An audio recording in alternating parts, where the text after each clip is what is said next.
આપણે ગુજરાતમાં અવનવાર સાંભળીએ છીએ કે રોજ અનેક એવા બનાવો સામે આવતા હોય છે જેમાં હની ટ્રેપમાં લોકોને ફસાવી લૂંટી લેવામાં આવે છે। આજે એવી જ ઘટના જે રાજકોટમાં બની છે કે જ્યાં હની ટ્રેપ કરતી આખી ટોળકી સામે આવી છે, જેની વિગતે વાત કરશું। નમસ્કાર, હું છું પ્રથમ મોદી, આપ જોઈ રહ્યા છો નિર્ભય ન્યૂઝ। વાત એવી છે કે હની ટ્રેપમાં આજે આજકાલ એક ધંધો બની ગયો છે જેમાં અમુક વાર આખી ગેંગ હોય છે અને ક્યારેક માત્ર એક મહિલા, જેની અંદર ઘણા બધા લોકો ફસાઈ જતા હોય છે, ચાહે એક અધિકારી હોય કે વેપારી, બધા આની અંદર ફસાઈ જતા હોય છે। ત્યારે આજે એવી વાત કરવી છે આજે રાજકોટમાં બનેલી ઘટનાની કે જેમાં મહિલા સોશિયલ મીડિયા મારફતે મેસેજ કરીને વાતો કરી મોબાઈલ નંબર મેળવીને એક વેપારીને ફસાવ્યો હતો। બાદમાં તેને જામનગરના ધ્રોલ ગામે આવવાનું કહીને ત્યાં મળવા બોલાવવામાં આવ્યો, જેથી યુવક તેને મળવા પોતાની કાર લઈને ગયો હતો। જે યુવતી સાથે કારમાં બેસીને અવાવરું સ્થળે કાર એક જગ્યાએ ઊભી રાખી હતી, ત્યાં બંને વાતો કરી રહ્યા હતા। તે દરમિયાન અજાણ્યા 5 શખ્સો ત્યાં આવી પહોંચ્યા અને પિતરાઈ બહેન છે મારી એમ તેમ કરીને તેની સાથે ખરાબ વર્તન કર્યું અને માથાકૂટ કરી અને યુવતીને કારમાં બેસાડીને એક શખ્સ નાસી લઈ ગયો।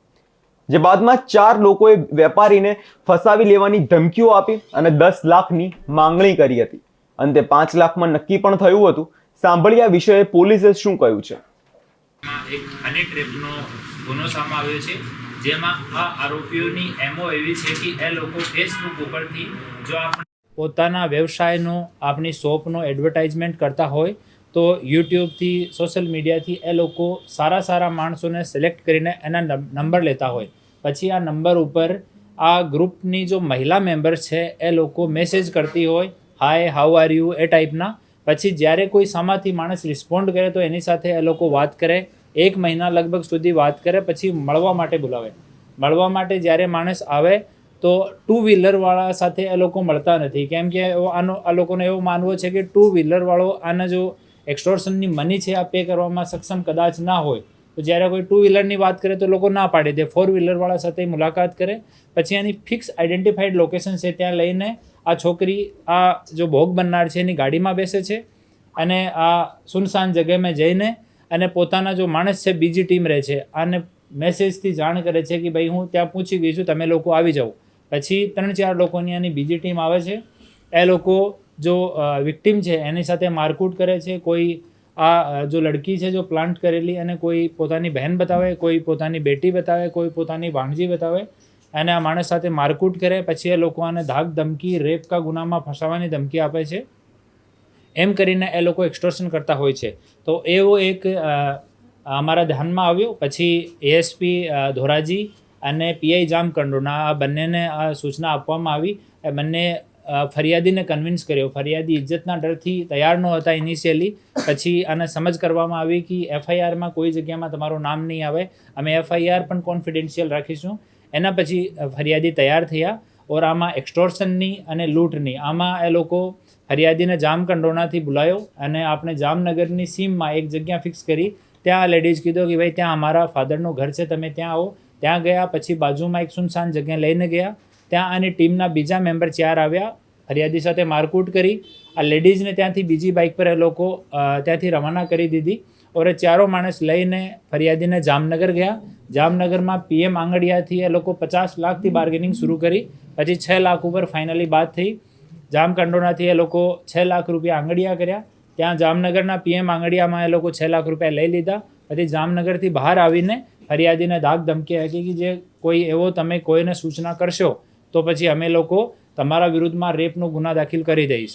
એક આ લોકોનો ઓર એમો છે કે જ્યારે એ લોકો ફરિયાદીને ટ્રેપ કરતા હોય છે ત્યારે ફરિયાદી જો કોઈ સરકારી કર્મચારીના ઘરનો માણસ હોય, વકીલના ફેમિલી મેમ્બર હોય કે પોલીસના ફેમિલી મેમ્બર હોય કે કોઈ પોલિટિશિયનના ફેમિલી મેમ્બર હોય કે કોઈ માહિતગાર માણસ હોય તો એને તુરંત લોકો છોડી દેતા હતા કે આને ટ્રેપ ન કરતા હતા। એ લોકો નોર્મલી જો 40 વર્ષથી 60 વર્ષની ઉંમરના માણસ છે એને જ ટેપ કરતા હોય છે। 2-3 ફરિયાદી ઓર અમારી ટચમાં છે જેની સાથે અમે લોકો સંપર્કમાં છીએ અને કન્વિન્સ કરી રહ્યા છીએ કે એ લોકો ફરિયાદ દાખલ કરે।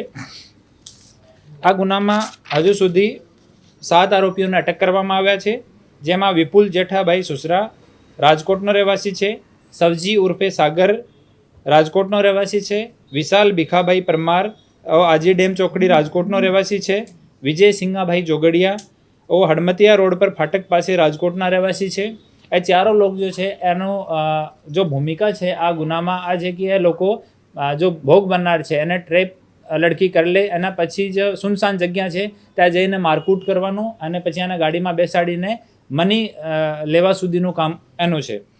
પૂજા વાઇફ ઓફ ગોપાલભાઈ સિદ્ધપરા, આ રાજકોટ મોરબી રોડ બાયપાસ ઉપર રહે છે. આ પૂજાનું કામ છે કે ફોન ઉપર મેસેજથી કે વોટ્સઅપથી કન્ટિન્યુ ફરિયાદીના ટચમાં રહેવાનો અને ફરિયાદીને કન્વિન્સ કરવાનો કે આ છોકરી તમારા પ્રેમમાં છે.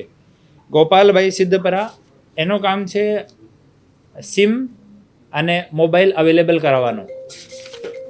જાનવીબેન વાઇફ ઓફ મિલનભાઈ પંચોલી, આ રામાપીર ચોકડી રાજકોટની રહેવાસી છે.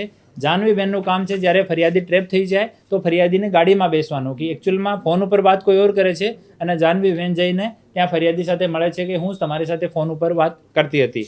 તો આ 7 આરોપીઓને અટક કરવામાં આવે છે અને 1-2 માણસ એની ગેંગના ઓર મેમ્બર છે. આને પણ અમે લોકો અટક કરીશું અને આના વિરુદ્ધમાં લૂંટની અને એક્સટોર્શનની સખ્ત ધારાઓમાં ગુના દાખલ થયો છે.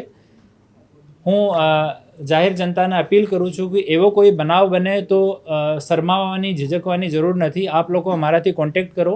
આપની જો ઇજ્જત છે એનું અમે લોકો ધ્યાન રાખીશું અને આ એવા આરોપીઓ જો છે એ સામાજિક તત્વો છે એના વિરુદ્ધમાં સખ્ત કાર્યવાહી કરવામાં આવશે. વિરુદ્ધમાં થોડા દિવસ પહેલાં જુનાગઢ જિલ્લામાં ભેસાણમાં એવો જ ગુનો દાખલ થયેલો છે. વિશાલભાઈ પરમાર ઉપર રાજકોટ શહેર યુનિવર્સિટી પોલીસ સ્ટેશનમાં મારામારીનો ગુનો દાખલ છે. સવજી ઉર્ફે સાગર રામજીભાઈ ઠુંગા ભરવાડ, એના વિરુદ્ધમાં રાજકોટ શહેર એ ડિવિઝન પોલીસ સ્ટેશનમાં IPCની કલમ 281નો ગુનો દર્જ છે. અને વિપુલ જેઠાભાઈ સુસરા ઉર્ફે નાગરાજ છે ઉર્ફે નાગરાજ, એના વિરુદ્ધમાં રાજકોટ શહેર યુનિવર્સિટી, આજી ડેમ અને યુનિવર્સિટી પોલીસ સ્ટેશનમાં 3 ગુના દાખલ છે. તો એનો ગુનાહિત ઇતિહાસ પણ છે. હું ફરીથી ઇન્શ્યોર કરું છું જાહેર જનતાને કે એવો કોઈ ભોગ બનનાર હોય તો આપે ચિંતા નહીં કરતા કે અમારી ઇજ્જત ખરાબ થશે, આપ આવો રિપોર્ટ કરો. એવા સામાજિક તત્વો વિરુદ્ધ સખ્ત કાર્યવાહી હોવી જોઈએ.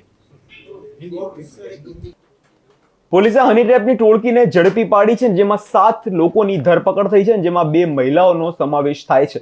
આ વિષયને લઈને તમારો શું અભિપ્રાય છે તે કમેન્ટ કરી જરૂરથી જણાવજો. નવા ચેનલ નિર્ભય ન્યૂઝને લાઇક, શેર અને સબસ્ક્રાઇબ કરવાનું ભૂલશો નહીં.